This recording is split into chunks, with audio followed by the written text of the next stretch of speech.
Hello, it's so nice to see you, Hello. Annie. You too. So I'm joined with Annie Wellington, who is one of our authors in our book, The Great Pause, Blessings and Wisdom from COVID-19. It's so nice to see you today, You Annie. too. Thank you for having me. Will you do a little introduction? Tell us a little bit about yourself, where you Sure. live, what you're up to in the world. Sure. I live in Wellington, Connecticut, so central Connecticut near the mountain. I am a director of education for Lincoln Technical Institute in New Britain. So basically, I function as like the person that oversees all the academics for our school. Um, Education's been my whole career.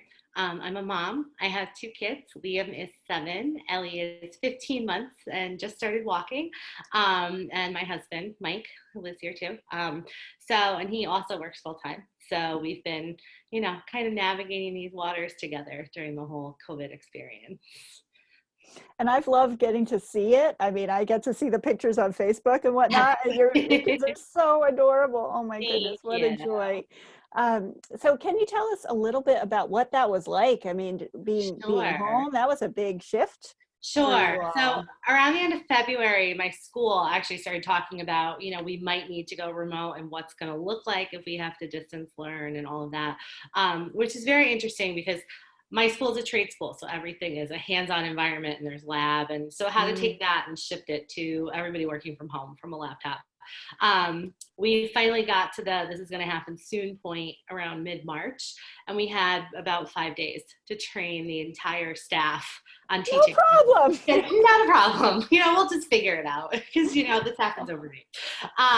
So it was about, we had about 3 days of all the staff with training them to use different systems and how to use Zoom and how to use Skype and get them on. We use a platform called Canvas, and there's like a conferencing built into that. And then getting the students to understand how to get logged in and how to do all of that.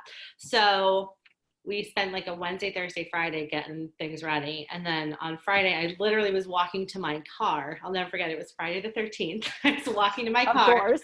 and my cell phone started ringing and I looked and it was, okay, we're closed as of Sunday. Nobody's allowed back on campus. So it's like, okay, so the like one more week I need, I'm not kidding. And I turned around and went back into my office and packed up everything I thought I could possibly need and spent the weekend, back and forth between the office and home, getting everything set up. And then my husband had basically the same experience. He was in the office and they were like, all right, starting on Monday, you guys have to work from home. So he kind of did the same thing, like packing it all up. So we came home and our 7-year-old that Friday ended up being his last day of school before COVID all started.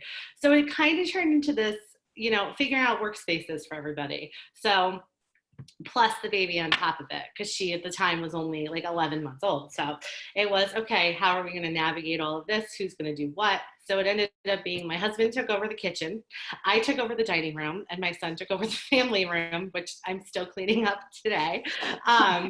With Legos and toys and books and workbooks and iPad. And so it really became, everybody doing their thing. And, I would take coffee break and hot cocoa break with my son. So like I would start my day at 6:30 in the morning when he was still in bed, and my husband would get them both up and get them dressed while I got all the mornings started and all the classes started, because they all started at 8 a.m.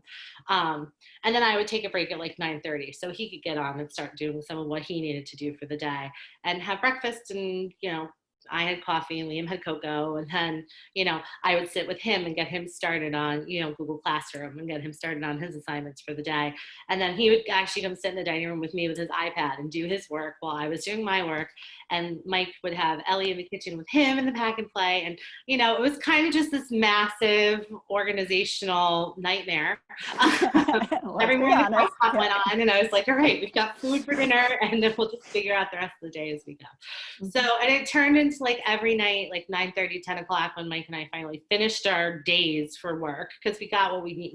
We're both professionals, so we both have our responsibilities, however that ends up panning out through the day, where we'd sit down and be like, okay, what needs to be done tomorrow? What time do you have conference calls? What time do you have meetings? So like we had a plan who was doing what with who when.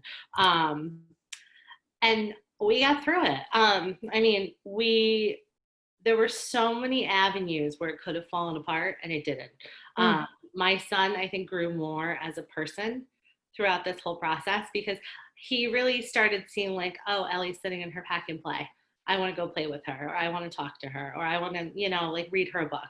And so it became this like nurturing relationship between the two of them that I wouldn't have experienced them having, and they probably wouldn't have had, because he would have been at school and she would have been in daycare, and Mike and I would have been both at work, and then the crazy of picking up, getting home, dinner, bath time, bedtime, and picking it all up and starting it again kind of all went to the wayside. And we ended up in this like almost harmonious getting up in the morning and, okay, you've got this, I've got this, we're going to make it work. Liam's going to do his school, we're going to spend some time together. We're going to have middle of the day game of Monopoly, so be it, because that gets everybody doing something together. And we're all, we actually sat down and had lunch together every day, and things that just wouldn't otherwise happen. So I really got to experience like my kids being kids, and like my son coming into his own, my daughter starting talking and walking and stuff that I wouldn't have necessarily seen, because daycare would have seen it and I would have seen it when I got home with her. So it just became this like, yeah, the work still had to get done, and it was long hours and it was craziness, but it also was this very like empowering and nurturing. Like, as a working mom, it's always, you're torn. Like, your job takes so much out of you, and being a mom takes so much out of you, and being a partner and all of that. I actually got to kind of do it all at the same time. And was it overwhelming? Was it a lot? Of course. But it also gave me the opportunity to have the best of both worlds, at least for a few months while we were all home, because I got to be mom while I was being, Mrs. Wellington, while I was, being Mike's wife, while I was trying to navigate all of these things at the same time. So it was great to be able to experience my kids in a way that I wouldn't have gotten to otherwise. So. I know your chapter is it's just a real delight. It's a delight to read. And I mean, the first thing I take away from it is I go, whoa, it's like you were conducting an orchestra or something, it's like, how do you make all these parts work? It's just like, whoa, all this, and, and I think you do a good job of explaining, because so many people were thrown into this, okay, what are we doing? Yeah. And showing what that actually looked like. Yeah. And the other thing I take away from it is what a exquisite gift it is to be with your kid, even though it's like it must have been total chaos sometimes, or all the time, or all right. But to be able to see that and have that time with your kids, and have the kids have that time with you and with each other too, like you mentioned, like oh, I can go hang out with the baby, And them being 6 years apart, like, it's funny because like I have 3 siblings, and to see like with the distance they are in age, for them to develop that closeness that they wouldn't necessarily have otherwise had, because they're so far apart, but that they were basically forced into spending time together, and just the nurturing, loving, my husband and I said many times, it could have gone one way or another. Like, our son could have gone off the deep end, like, I hate all of you and I want to go back to school. Forget you guys. Really kind of snuggling into everybody, and he did the latter, which was amazing. So it's, I was able to have the best of both worlds, like the stay-at-home mom, spending time with my kids and really like embracing them growing up. And then my career that, I've dedicated the last 20 plus years of my life to developing. So, it was amazing. So I don't think many people can say a pandemic was amazing for them, but I know, right? So it's like, I talked about in my chapter a little bit, like, I've had, unfortunately, the experience that like out of something really negative comes something positive. Like, we lived, so Hurricane Sandy, and it devastated, the Northeast coastal area. And we at the time lived in a condo on the beach, and our house flooded. So we ended up coming up here and staying with my parents the whole time. And, so we spent 10 days with my mom and dad. And the day we finally were able to go home, my mom actually passed away.